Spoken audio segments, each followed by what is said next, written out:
예, 그러니까 이제 외도까지 얘기를 드렸는데 첨도도 아까 얘기를 드렸어요, 그죠? 예, 그 값이 있습니다.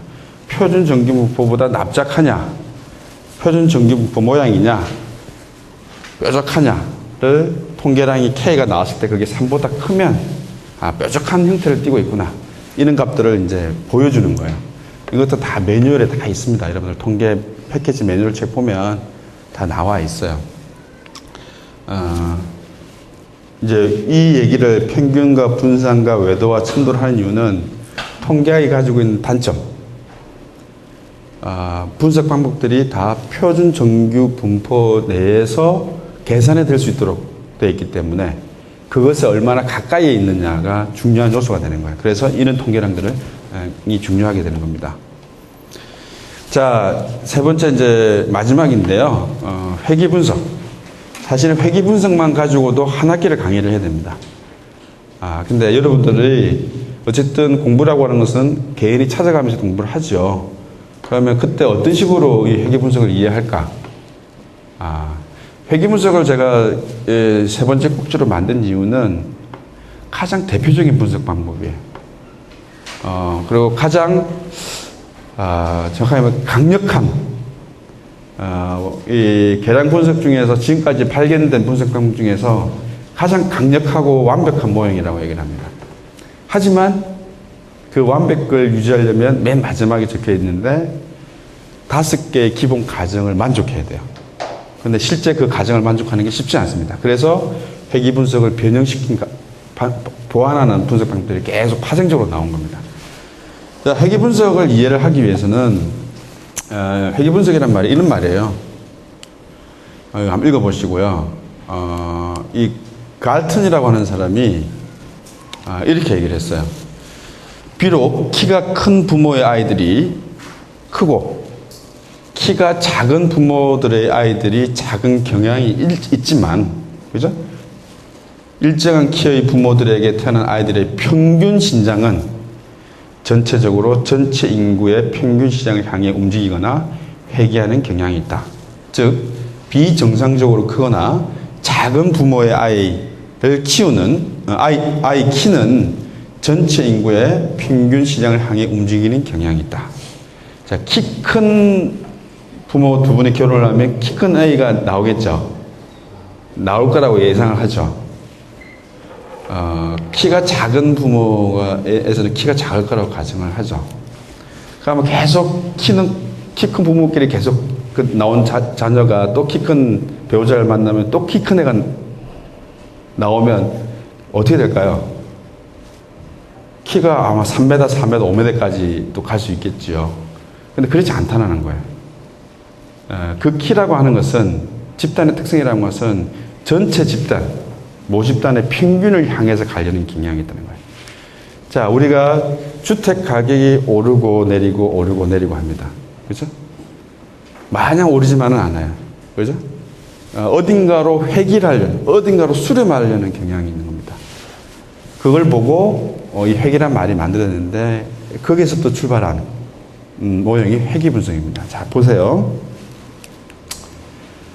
자, 이런 거예요. 여러분들은 이제 이 그림을 정말 잘 이해를 하십시오. 데이터를 이해하는 가장 기본적인 방식입니다. 아버지의 키가 160인 경우가 있고요. 175, 65, 70, 75 뭐 이렇게 있다고 쳐요.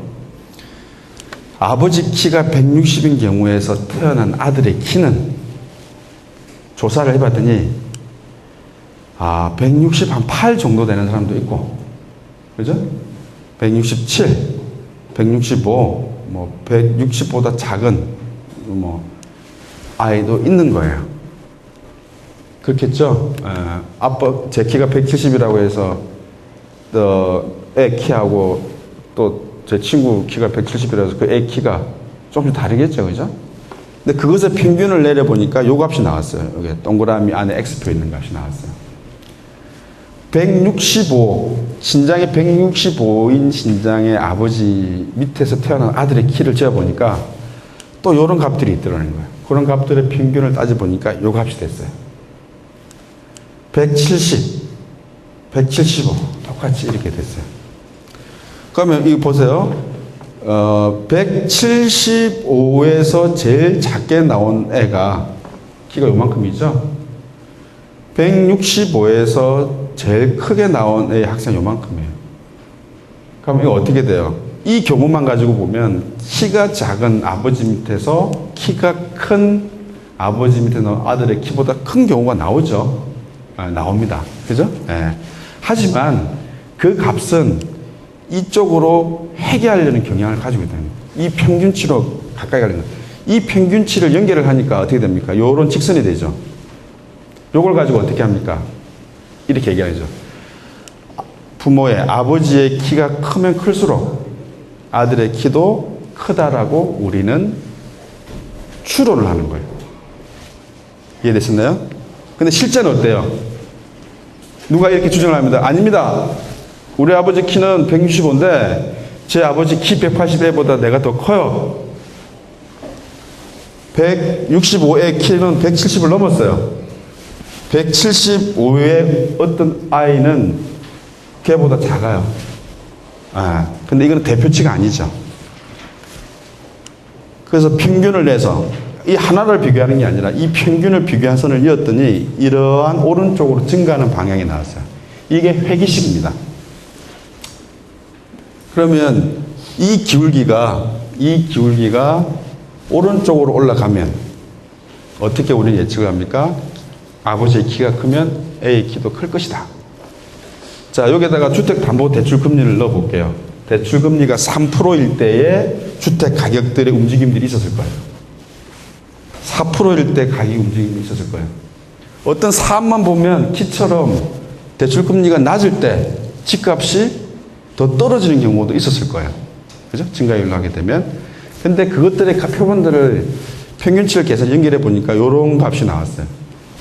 그러니까 이제 대출금리는 아마 제대로 분석하면 이렇게 요런 방향, 우하향하는 게 나올 겁니다. 금리가 높아질수록 주택 가격은 떨어진다라고 우리는 추론을 하는 거예요. 그죠? 여기에서 어떤 개념이 나옵니까? 이 평균이 나오죠. 그리고 이 160이라고 하는 주어진 아버지의 신장 하에서 표준 편차가 나옵니다. 퍼짐의 정도가 나옵니다.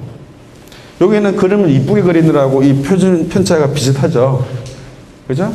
근데 175인 경우에는 이쪽은 적고 이쪽으로 더 높게 나올 가능성이 있어요. 실제로는. 그러니까 그런 식으로 분포가 다르다는 겁니다. 이게 회귀식이에요. 여기 나와 있는 시장금리와 주택가격 이렇게 그림이 나오게 됩니다. 그럼 여러분들은 뭘 하는 거냐면 이 기울기를 찾아내는 거예요. 회귀 분석이라고 하는 것은. 그러면 이렇게 한번 볼게요. 이게 핵심적인 내용입니다. 시장금리가 있고 주택가격이 있는데 여러분들이 자료를 조사를 해봤더니 이렇게 돼 있어요. 이렇게 돼 있어요. 그러면 여러분이 패키지에 딱 명령을 주면 이 자료 두 개를 집어넣어 명령을 딱 두면 회귀 함수식이 딱 나와요. 그러면 예상컨대 SPSS라는 패키지 프로그램은 회귀식을 아까 엑셀 질문하셨죠? 엑셀에서 그래프 그려놓고 오른쪽 옵션 딱 눌러서 추세선 딱 하면 회귀식이 딱 나와요. 그러면 이것을 가장 잘 설명하는 선 이런 형태가 나올 겁니다. 근데 어떤 경우에는 이러한 그래프가 나올 수가 있어요. 이건 뭔가요? X 값이 아무리 변해도 Y 값은 변하지 않죠. 즉 영향을 주지 않는다고 얘기하는 거예요. 지금 우리가 얘기하는 뒤에서 식에서 얘기했지만 이 기울기가 여러분들이 회계식 할 때 보고 싶은 게 이 기울기가 기무가설이 0이냐. 그래서 기무가설이 0이를 기각을 할 확률을 찾는 거예요. 기각을 했던 얘기 뭡니까? 이 기울기가 0이 아니기 때문에 X가 Y에 영향을 준다라고 봅니다. 플러스 방향으로 영향을 주냐, 마이너스 방향 영향을 주냐. 그거 발견하는 거예요, 회귀 분석. 조금 더 볼게요. 회귀 분석이 왜 사람들이 헷갈리냐면 이거랑 헷갈려요. 통계적인 관계를 보는 거예요. 그래서 여러분들 읽다 보면 가죠. 기무가설을 참미다로 기능하고 기무가설을 통계적으로 뭐 기각할 수 없다. 뭐 이런 식으로 말이 좀 애매하게 적혀 있습니다. 왜? 통계적 관계이기 때문에. 참을 얘기하는 게 아니에요. 자, 보세요. 뉴턴의 이게 뭐죠? 만유인력의 법칙 아니에요? 뉴턴이 만들어낸 아주 유명한 식이죠. 이 식하고 회기식하고 뭐가 다르냐? 이거는 확정적인 관계입니다. 확정이 아니고 확정적인 관계입니다. 즉,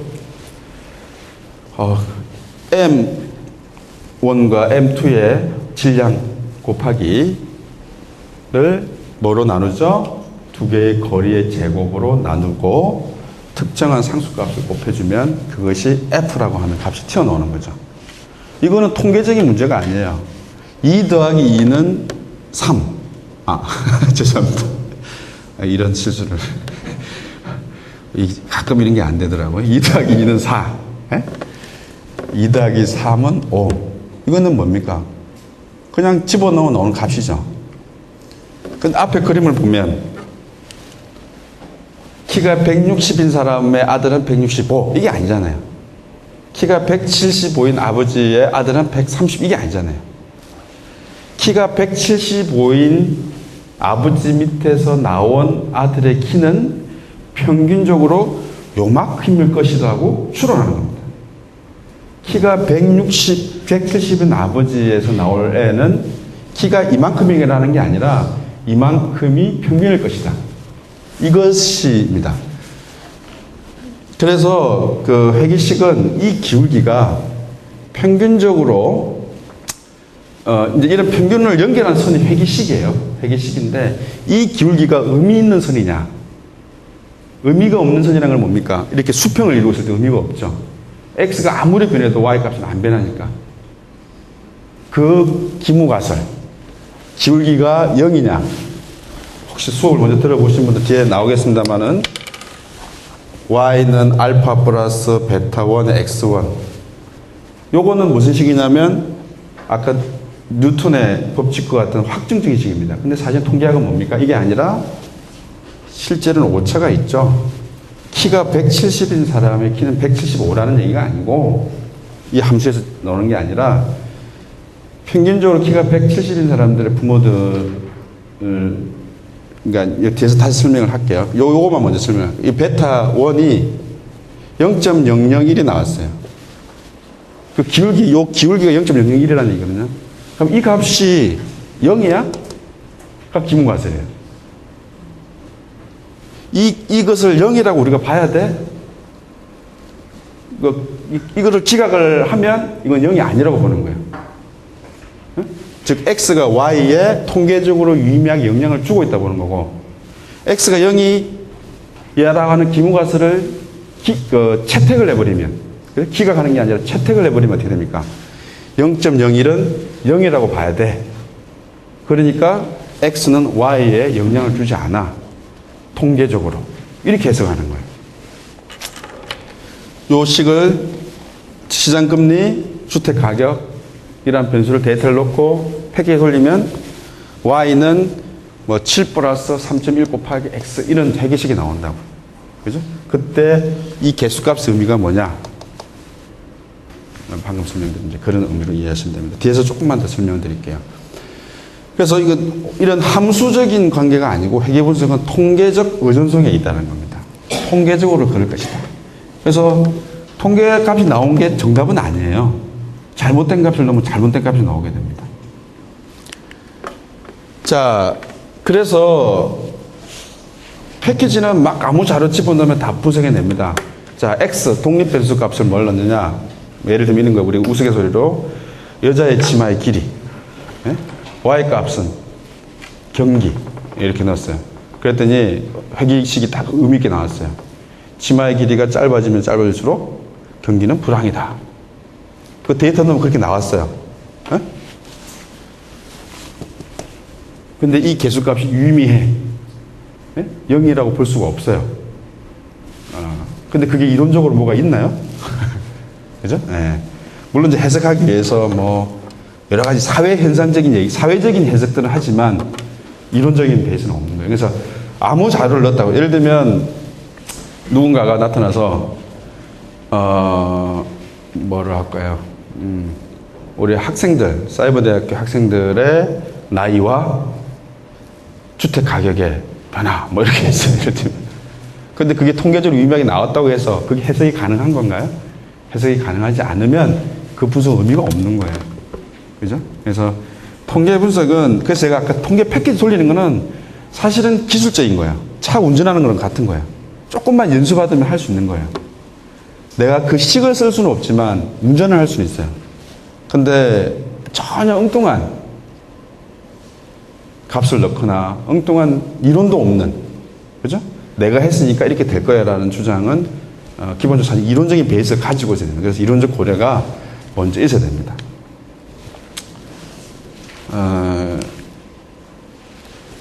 자, 이런 게 있어요. 우리가 또 헷갈려 하는 게 회귀 분석하고 상관 분석. 회귀 분석은 다른 변수들의 값이 고정되어 있을 때 한 변수의 평균값을 추정 또는 예측하는 거고, 참 말이 어렵죠. 상관 분석은 원인과 이유는 모르겠어요. 그냥 그 상관관계만 하는 거예요. 소득이 높아서 집값이, 소득 수준이 높아지고 주택 가격이 영향을 주는 변수인지, 주택 가격하고 소득하고 영향을 주는 변수는 모르겠어.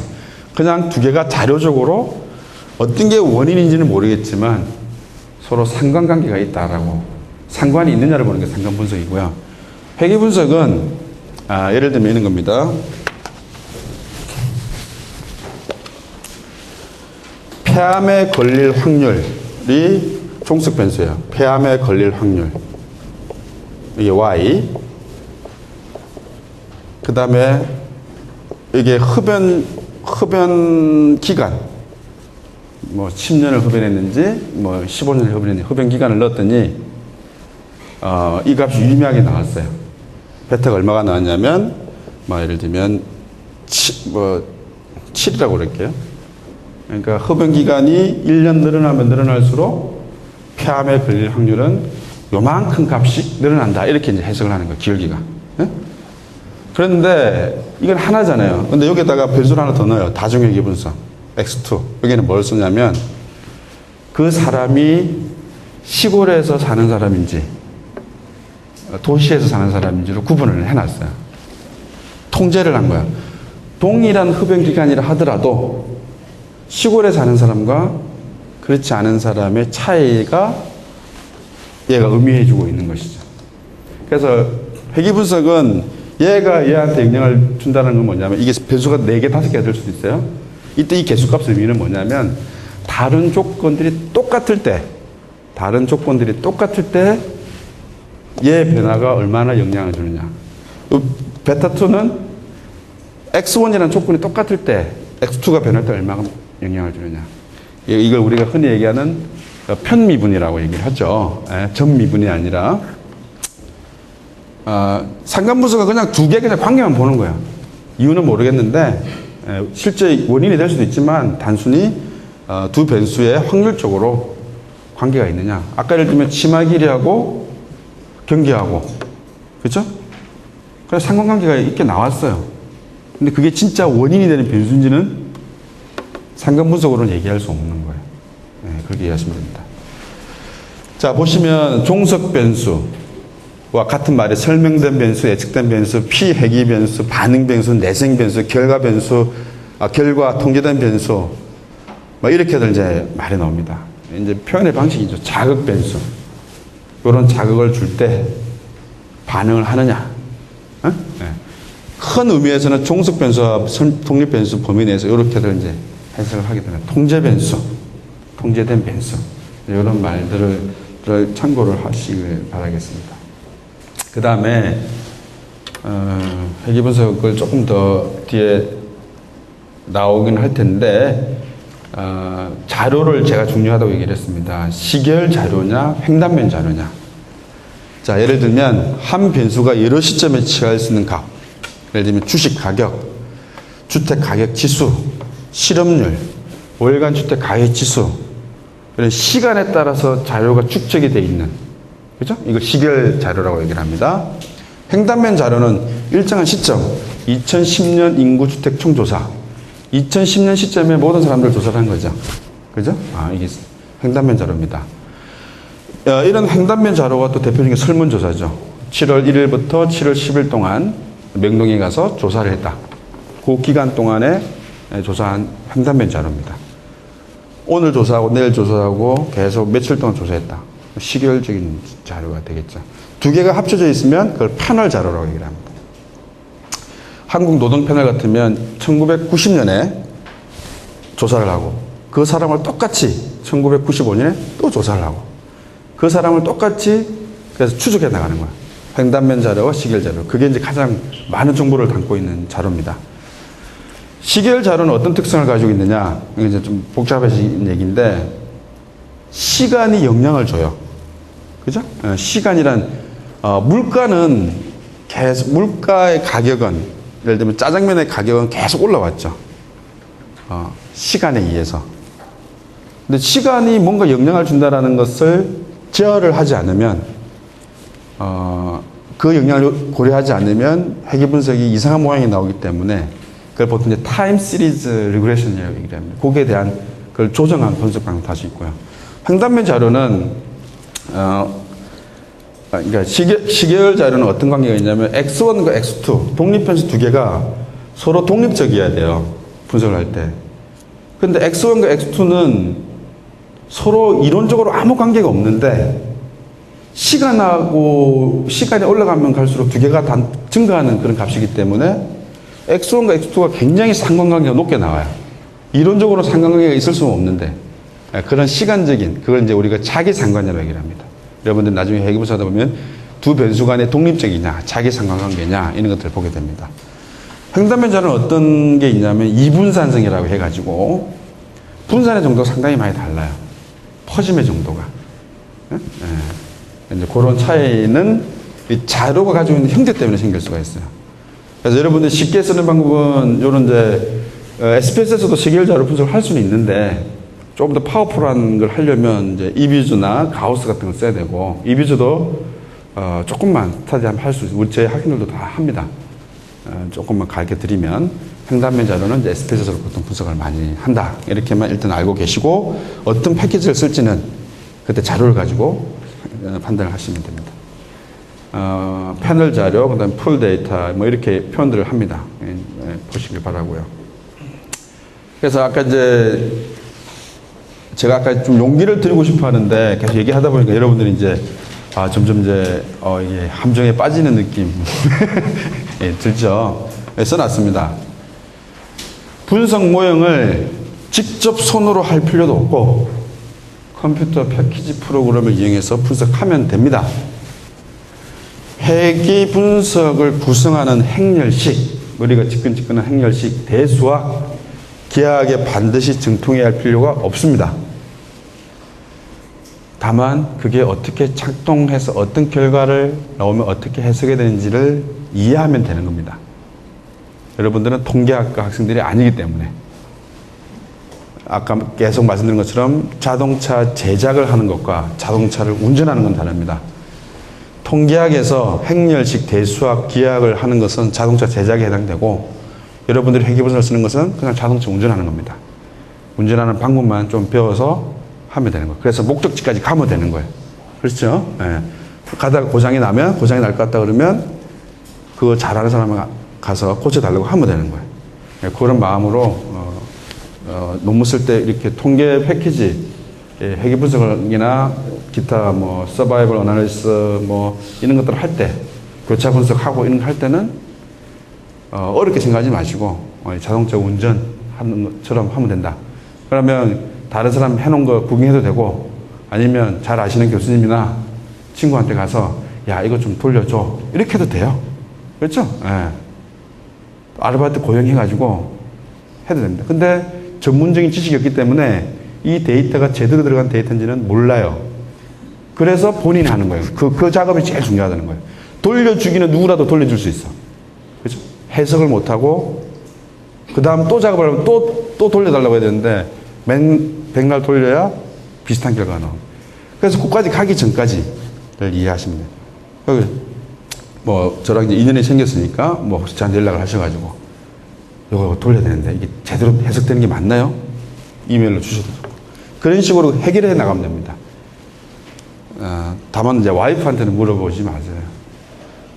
자동차 와이프한테 알려주면 욕만 먹더라고요. 어찌됐든 충분히 학교에는 이것들을 도와드릴 분들이 있고 또 매뉴얼이라는 게 있고 PC에서는 그거를 실제 어떻게 돌려서 어떻게 나오는지를 한 사례들, 블로그, 카페들 다 있기 때문에 여러분들이 하고자 하는 목적이 분명하면 충분히 해결해 나갈 수 있습니다. 그렇게 얘기하시면 되겠고. 그래서 분석 방법, 이제 그런 거죠. 분석 방법을 뭘 써야 될지가 이제 헷갈리는 거예요. 그죠? 예. 뭐 말을 많이 들었어요. 뭐 회계 분석, 로직 분석, 프로벳 분석, 다범주, 로지스틱, 카이스퀘어 검정, 아노바, 뭐 이렇게 숱한 말들이 있어요. 그죠? 예. 그걸 정리를 하면 이렇게 정리가 돼요. 그럼 이렇게 정리를 한다고 해서 여러분은 다 이해를 하느냐? 분류 변수와 연속 변수로 독립 변수를 구분해 볼 수 있고, 종속 변수를 다분 변수, 이분 변수, 연속 변수. 말도 어려워요. 저도 잘 모르겠어요. 네? 책을 봐야 알겠어. 분류 변수, 다분 변수일 땐 카이스퀘어, 로그, 리니어 변수. 연속 변수인데 이분 변수면서 이런 범주에는 다범주, 로지, 프로빗, 판별 분석. 이럴 때는 회귀 분석, 경로 분석, 구조 방정식. 이거 어렵다. 그죠? 네. 전혀 외울 필요 없습니다. 외울 필요 없고, 그 꼭지에 대한 예들만 보시고 내가 구성하고 있는 자료, 내가 보고자 하는 방향을 보면 거기에 맞춰서 분석 방법을 선택하면 됩니다. 이 방법 중에서 가장 파워풀한 게 뭐라고요? 회귀 분석이라는 거예요. 여기에서 대부분이 파생이 됐어요. 네, 그렇게 이해하시면 됩니다. 통계 분석 방법은 가급적 적은 수의 변수를 이용해서 인과관계의 핵심을 간결하게 설명하는 데 있습니다. 통계도 그런 것처럼 아인슈타인이 E는 mc제곱. 야, 세상에 이렇게 간결한 식이 어디 있습니까? 근데 그것이 주는 의미는 엄청나죠. 우리가 독립 변수를 이것저것 다 집어넣으면 패키지가 돌려요. 돌리는데 설명력이 조금씩 더 높게 나와. 그래봐야 설명력이 높아지는 게 얼마 되지도 않고 해석은 복잡해져. 아까 어떻게 해석한다고 그랬어요? 설명 변수가 10개가 들어왔어요.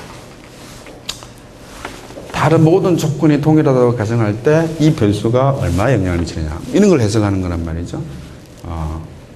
물론 이제 예측을 위해서, 예측력을 높이기 위해서 설명 변수를 많이 넣을 수는 있어요. 목적에 따라서. 근데 내가 보고자 하는 것은 설명력을 높이고자 하는 목적보다 일정 정도 설명력이 확보되고 그 횟수값의 기울기가 아버지의 키가 크면 아들의 키가 커지는 건지 작아지는 건지 커지더라도 어느 정도 빠르게 커지는 건지 이것을 확인하고 싶은 거예요. 그래서 그 개수값의 유의도가 더 중요한 겁니다. 실제로는. 교수님 R스퀘어가 70.8이 나왔는데요. 너무 낮은 거 아닐까요? 아주 좋죠. 신이 알고 있는 세상을 인간이 예측하려고 하는데 70%로 내가 만든 자료로 70% 해석하고 있다는 것은 어떤 자료에서는 굉장히 설명이 좋은 것이고요. 그렇게 다른 겁니다. 다만 그러면 방향성이 어떻게 되지? 이런 것들이 사실은 더 중요한 거다 이렇게 생각합니다. 주택담보대출 금리가 올라가면 주택 가격이 내려간다. 개수값이 마이너스로 나왔어. 그게 의미가 있어요. 다만 이것이 설명할 수 있는 부분들은 30%다. 설명도에. 설명도를 높이기 위해서는 다른 통제배수를 더 집어넣는 방법도 있어요. 그렇다고 무작정 넣을 수도 없습니다. 자, 분양가격, 주택의 분양가격을 산정을 할 때, 예측을 할 때 저 집의 분양가격이 얼마일까? 주택 가격에 영향을 주는 변수가 얼마나 많겠어요? 남향인지, 매칭인지, 그죠? 옆에 지하철과의 거리가 얼마인지, 그 다음에 주변에 고등학교는 있는지, 초중고가 있는지, 그래가지고 또 이게 벽식 구조가 뭐 어떤 구조인지 다 넣을 수 있어요. 그래서 한 20개 변수를 넣었어요. 그게 서울인지, 서울 중에서도 강남인지, 그렇게 하는 분석도 있습니다. 그건 이제 우리가 헤도닉 프라이스 모델이라고 얘기를 하는데 그 변수를 가장 정확하게 예측하기 위해서 그것에 영향을 주는 변수를 모두 다 넣을 수 있어요. 근데 모든 분석을 그렇게 할 이유는 없다. 이렇게 보시면 되겠습니다. 그래서 회계 분석이란 어디까지나 연구 대상을 체계적으로 파악하는 보조 수단에 불과를 합니다. 회계 분석해서 R스퀘어 회계 유의도 베타 값의 유의도가 나오는 것이 본질이 아니에요. 본질.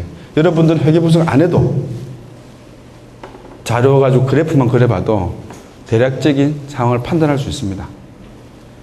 다만 통계적으로 유의한지를 과학적으로 누군가 따지는 사람이 있기 때문에 당신 말을 내가 어떻게 믿어? 과학적으로 해봤더니 이 정도 유의 수준으로 믿을 수 있습니다 라고 얘기를 하기 위한 보조수단이에요. 내가 생각한 이론과 다르게 나왔다고 해서 잘못된 것도 아니고요.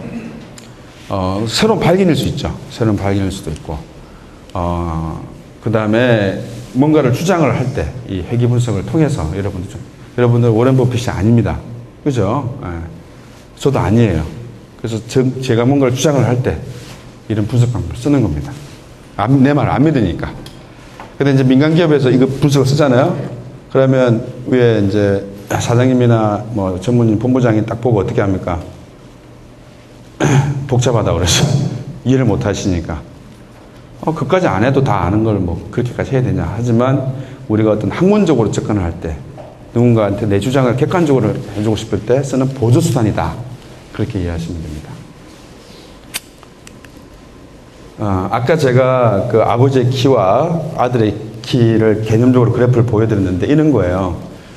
자, 여러분들의 관심이 가구의 소득이 증가할수록 소비 지출이 얼만큼 바뀔 것인지를 회계식을 도출하고 싶어요. 그러면 가구 소득이 80인 사람의 지출을 쭉 보니까 X가 80인 사람 쭉 보니까 어떤 사람은 한 달에 55만 원을 쓰고 어떤 사람은 60만 원을 쓰고 어떤 사람은 75만 원을 썼어요. 가구 소득이 140만 원인 사람들은 80만 원 쓰는 사람부터 115만 원. 아까 그거랑 같죠? 이것의 평균값을 계산하니까 이게 나오잖아요. 그죠? 이게 아까 키가 160인 아버지의 평균값인 것처럼 소득이 80인 사람들의 평균적인 가구 소비 지출 금액입니다. 요 기호를 한번 보세요. X가 주어진 조건 하에서 Y의 평균이에요. 이 평균값들을 연결하는 선을 만드는 게 회계식이에요. 그렇죠? 아까 요거를 다시 한번 보세요. 같은 겁니다. 개념적으로. 가구 소비 지출. 그죠? 각 아버지 신장에 하에서 편차가 있잖아요. 그죠? 이 평균들. 이 평균, 동그라미 내에 X 있는 값. 이 값이 뭐냐면 이겁니다. 65라는 값. 개념적으로. 그죠? 그래서 계산을 했더니 가구 소득이 증가할수록 소비 지출이 늘어나는지를 보니까 평균만 봐도 어떻게 돼요? 아까 그 동그라미 X 있는 표를 이렇게 되는 거죠? 제가 그림을 그리면 가구 소득이 80인 사람들의 소비 지출은 55, 60, 65, 70, 75. 120인 사람들, 100인 사람에는 뭐 65 이렇게 돼요. 요 평균 값들.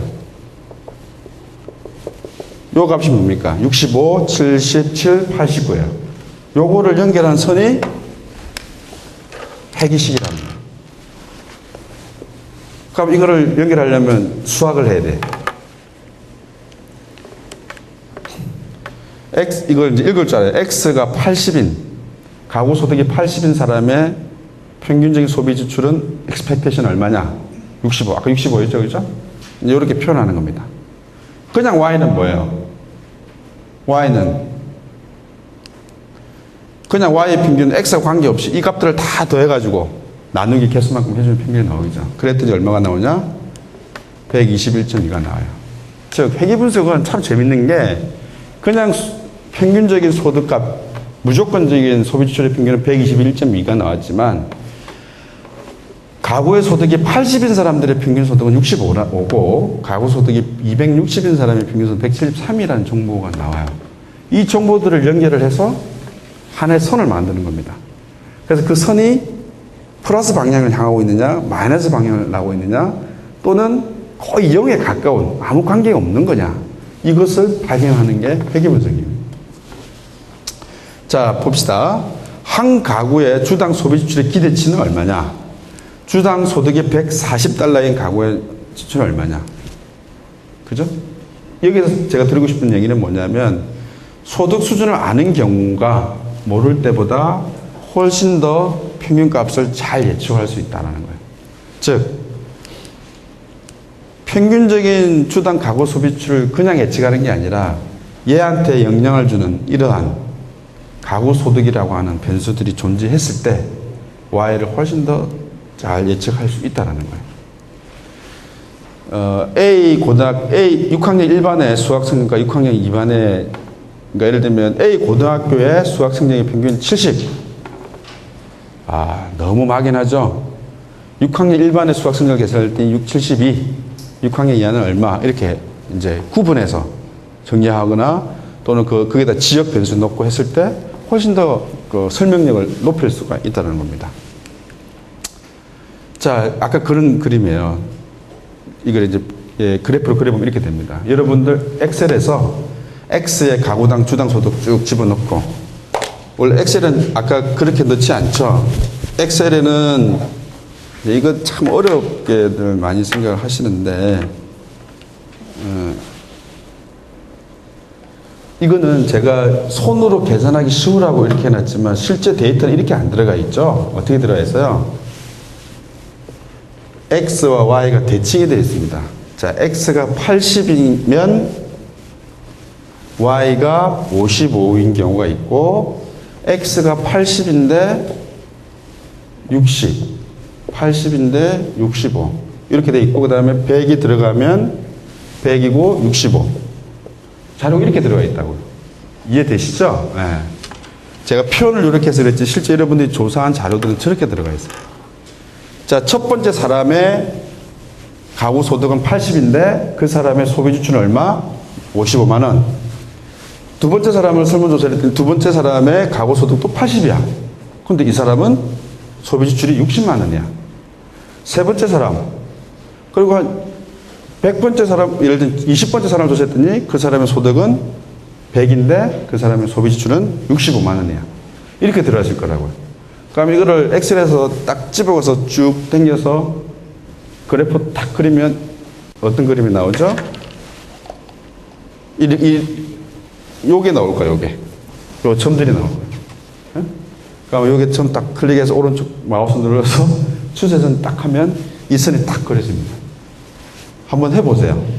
아까 그 자료를 이렇게 구성해 보면. 그럼 여기 뭐가 나오냐면 R 스퀘어 얼마, Y는 알파 플러스 베타 1의 이 값들이 다 튀어나와요. 기식에서. 근데 우리가 사실 이렇게 분석할 일은 없죠. 단순 내기 분석은 거의 없습니다. 이거 이제 설명하기 위해서 이렇게 된 식으로. 하나의 변수가 하나의 독립 변수로 하나의 종속 변수를 설명한다. 굉장히 파워풀한 거죠. 이제 이렇게 됩니다. 이렇게 되면 설명력들이 많이 높지는 않아요. 이거는 이상적인 표현들이고요. 다시 반복을 하면 주어진 조건 하에서 이 분포, 다시 얘기하면 얘가 각각의 하나의 분포를 가지는 거예요. 평균을 중심으로 편차가 있잖아요. 이 선을 연결한 게 회계식이다. 이거를 아는 것이 핵심입니다, 여러분들. 자, 이거예요. 여러분들은 신이 알고 있는 영역들을 이 수학적인 방법을 통해서 확인하고 싶은 거예요. 추론하고 싶은 거예요. 그죠? 가구당 주당 소득이 올라가면 주당 소비 지출이 어떻게 되는지를 알고 싶은 거예요. 모두 다 보면 되겠지만 어떤 관계인지 알고 싶어요. 그래서 요 평균을 중심으로 실제 값들을 이렇게 분포를 하고 있죠. 그죠? 아까 우리 자료에서 본 것처럼 요 선들을 연결한 게 회계식이다. 이게 이제 이걸 우리가 이제 모집단 회계선이라고 따로 구분한 이유는 뭐냐면 이거는 전수조사, 모집단, 아까 모집단 얘기 전부 다를 계산하면 이렇게 나와요. 근데 전부 다 조사를 못 하잖아요. 표본을 뽑아서 하죠. 그러면 표본 회계식이 따로 나옵니다. 좀 설명을 드리면 어쨌든 모집단 회계식은 우리가 안다면 모든 전수조사, 우리나라 인구들을 모두 다 조사를 했다면 이런 식으로 마찬가지로 회계선을 계산할 수 있습니다. 근데 그렇게 하는 것은 너무나 힘든 일이고 비용이 많이 들죠. 편하게 하려고 하는 건데, 그죠? 그래서 회계 분석의 주된 관심사항은 모집단 회귀 함수를 추정하는 거예요. 자, 여기 중요합니다. 잘 들으세요. 얘를 알고 싶은 거야. 그러니까 모집단 다 조사하면 나오죠. 근데 진짜 그렇게 안 하죠. 이거는 신이 알고 있는 기울기라고 생각을 해봅시다. 이 기울기는 신이 알고 있는 기울기예요. 신이 다 계산해서 해보니까 이런 기울기가 나왔어요. 근데 이 모집단에서 우리가 표본을 추출해가지고 일부 샘플만 가지고 조사를 했더니 요거랑 비슷한 요렇게 생긴 그래프가 나왔어요. 그걸 보고 신이 알고 있는 선도 내가 지금 표본으로 했던 것과 거의 같을 거야. 이걸 추론하는 거예요. A 고등학교의 수학 성적과 B 고등학교 수학 성적을 비교하듯이 회귀 분석은 모집단 회귀선을 추정하는 거예요. 이제 여기서 헷갈리기 시작합니다. 이게 평균 개념을 듣다가 회귀 개수의 베타 값이 결국 평균 값들을 연결한 선의 기울기라는 것들을 이제 이해를 하셔야 되는 거예요. 이제 그래서 그러면 어떻게 하면 좀 더 틀리지 않고, 즉 오차 yi 전체로부터 얼마나 떨어져 있는지, 이 xi가 주어진 조건 하에서 y의 평균값과 실제 y 값이 얼만큼 떨어져 있는지를 오차를 최소로 줄이기 위한 수학적인 방법이 회귀 분석식입니다. 못하셔도 좋습니다. 패키지 안에 어떠한 게 들어있는지만 이해하시면 돼요. 그래서 이러한 것들을 우리가 이제 시장 금리가 하락하면 부동산 가격이 상승하는가, 뭐 이런 것들을 이제 연구 주제를 잡았다고 했을 때 그런 회귀식을 가지고 추론을 하는 거죠. 그렇죠? 그랬더니 아까 엑셀에서 넣어서 한번 해보세요. 이렇게 넣어서 보면 아까보다는 좀 간단한 거죠. 요것들을 가장 잘 설명할 수 있는, 이 점들을 잘 설명할 수 있는 선을 계산하는 거예요. 근데 이 값은 실제로는 하나가 아니고 분포를 띄고 있었죠. 여러 값이에요. 실제 이 값은 뭐예요? 표본의 평균이에요, 평균. 그렇죠? 아까 동그라미 내 X 있는 선을, 그게 요 선 위에 있는 것이고요. 요 값들하고 편차를 제일 작게 하는 값입니다. 제가 잘못 설명드렸네. 그러니까 요 선이 동그라미의 X. 그러니까 요 값을 아까 모집단에서 이제 개념적으로 그렇게 설명드렸는데 실제 자료를 넣으면 이러한 회귀식이 나오게 되는 겁니다. 자, 한번 더 보시죠. 표본 회귀선이 이렇게 나오죠. 그러면 이게 엑셀에서 놓으면 이렇게 나와요. 상수 17.17. 요 선을 쭉 더 연결하면 요 값이 절편의 11.17이에요. 그죠? 요 기울기가 0.576입니다. 그래서 이거는 아까 만율력 법칙 같은 사실 그 식은 아니에요. 근데 여기서는 우리가 이제 예측을 하는 거죠. x가 160이면 160 곱하기 0.576 플러스 11.17 하면 y 값이 얼마가 나올 거야 라고 우리가 예측해 볼 수 있죠. 집값 상승 예측할 때, 경제 성장률 예측할 때, 그것은 이런 분석 모형을 통해서 앞으로 금리가 1% 오르면 집값이 얼마가 오를 거야, 이렇게 이제 예측하는 식이 되는 겁니다. 이게 회귀선입니다. 그래서 표본 회귀선, 아까 말씀드린 것처럼 결국 표본 회귀 함수를 가지고 모집단 회귀 함수 추정합니다. 자, 복잡해집니다. 이렇게 이해하시면 돼요. 아까 모집단 그림에서 표본들을 뽑아내서 표본의 평균을 가지고 모집단을 추론하고 싶었죠. 회귀 분석은 뭡니까? 표본을 통해서 만든 회귀선이 결국 뭘 알고 싶으냐면 원래 모집단이 어떠한 관계를 띠고 있는지를 알고 싶어 하는 거예요. 그죠? 개념적으로는 그렇게 이해를 하시면 됩니다. 그래서 똑같아요. 표본과 모집단이 근사치라면 그 근사치를 진정한 모집단에 가능한 가깝게 하는 방법. 그게 회귀식이다.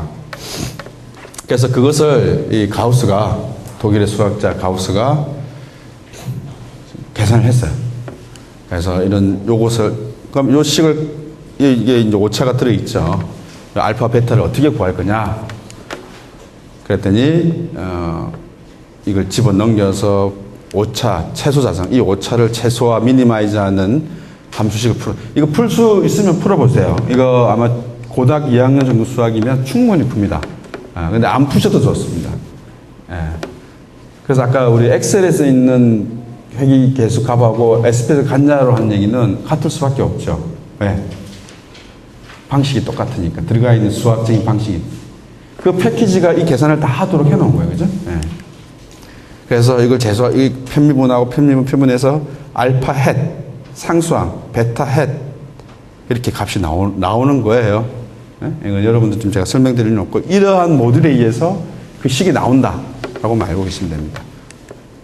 수업 시간에 제가 설명을 하긴 합니다만은, 그랬더니 실제 여러분들이 그 베타 헷은 이렇게 계산이 돼요.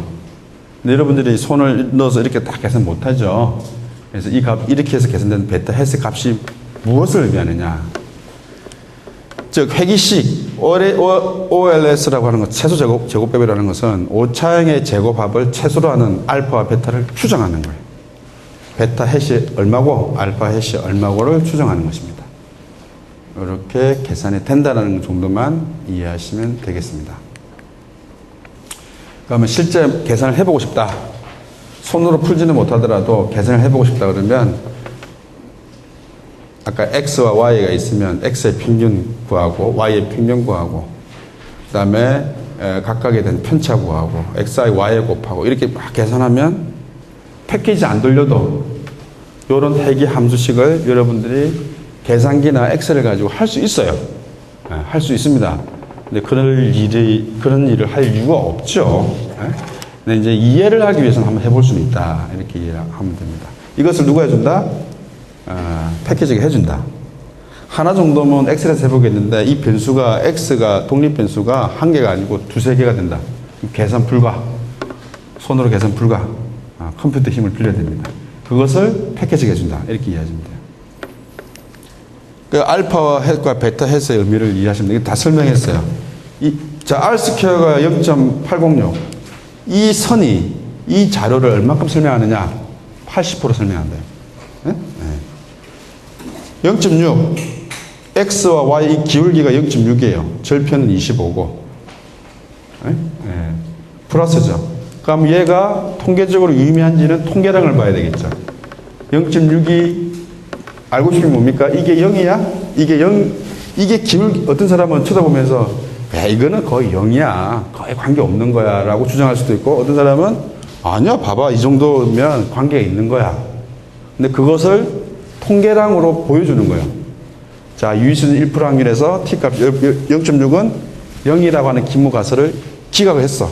그러니까 이건 0이라고 보면 안 돼. 이렇게 하는 게 뒤에 나오는 통계량들이에요. 그래서 이제 이러한 선형회귀, 오차와 관련된 얘기들 이제 기본 개념을 이렇게 이해했는데 이제 그 다음에 부딪히는 문제가 뭐냐면 이 기본 가정에 어긋나는 일들이 생겨요. 기본 가정에 어긋나는 일들. 자, 이렇게 되어 있어요. 요거 선형회귀 분석이거든요. 자료가 이렇게 되어 있습니다.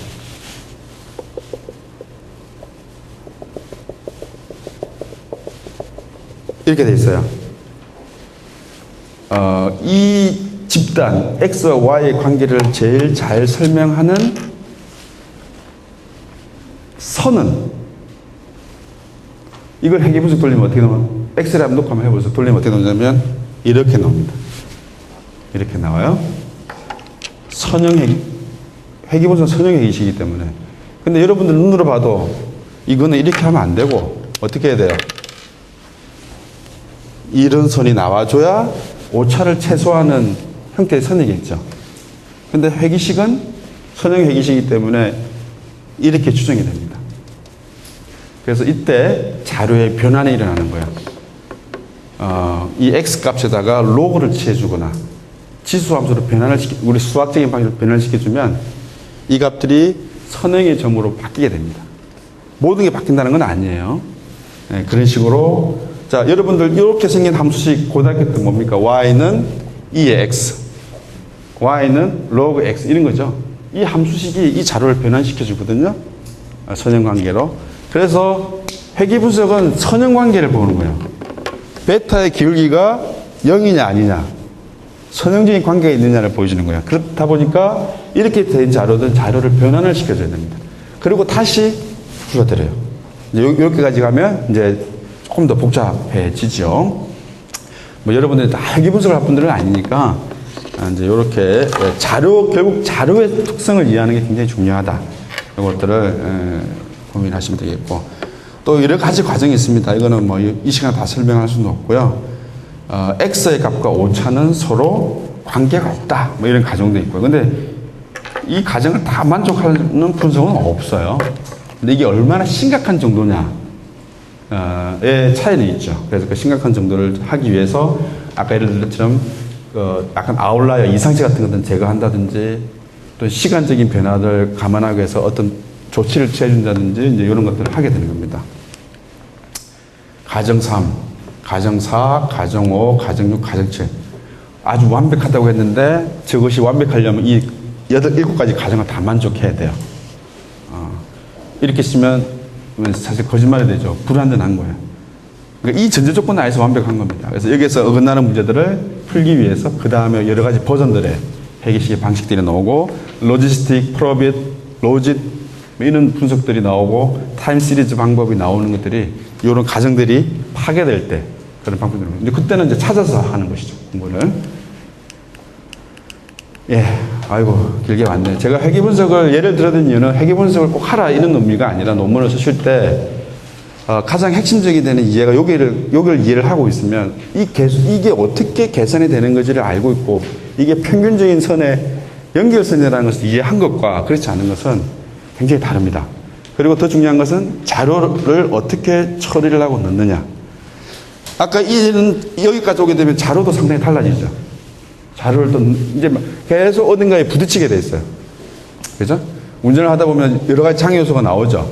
그러니까 그걸 효과적으로 피해갈 수 있는 방법들은 누군가에 물어서, 그죠? 이런 방법들은 뭐 엔진 오일을 갈아야 될 시기도 있는 것이고, 이런 것들은 해결해 나갈 수 있다라고 이해하시면 돼요. 해결해 나갈 수 없는 것은 거의 없다라고 보고 하시면 됩니다. 그래서 안 되면 누구한테 부탁을 해서라도 물어보고, 옆에서 1시간 더 가르쳐 달라고 그러고, 이런 방법으로 충분히 해결할 수 있기 때문에 처음으로 돌아와서 어떻게 내가 논문을 쓸 것인가, 얼마나 내가 많은 사람이 글을 읽고 있나, 그리고 마지막에 패키지에서 해결할 수 있는 수준은 어디까지인가, 이런 것들을 알고 있으면 좀 두려움들이 좀 사라질 거라고 보여집니다. 내 인생에 내가 책을 한 권 쓴다는 느낌으로, 그런 기회를 가진다는 느낌으로 해보시면 굉장히 많은 의미를 가지면서 논문을 쓸 수 있을 것이고, 힘든 과정이 있을 때마다 옆에 같이 쓰는 동기들이나 지도 교수님들을 통해서 서로 용기도 받고 이렇게 잘 헤쳐나가시면 아마 뿌듯한 그런 느낌을, 제가 오늘 말씀드렸던 것들을 아마 궁극적으로는 느끼게 되실 거다, 이렇게 말씀을 드릴 수 있을 것 같습니다. 그래서 여러분들이 하시는 졸업을 위해서, 또 논문이라는 과정을 통해서 졸업을 하고자 하는 분들이 좀 그런 장애물들을 잘 해결해 나가기를 바라고요. 또 다른 자리에서 또 도움이 필요하다면 언제든지 연락 주시면 제가 친절하게 답변을 드리겠습니다. 예, 장시간 수고 많으셨습니다. 감사합니다.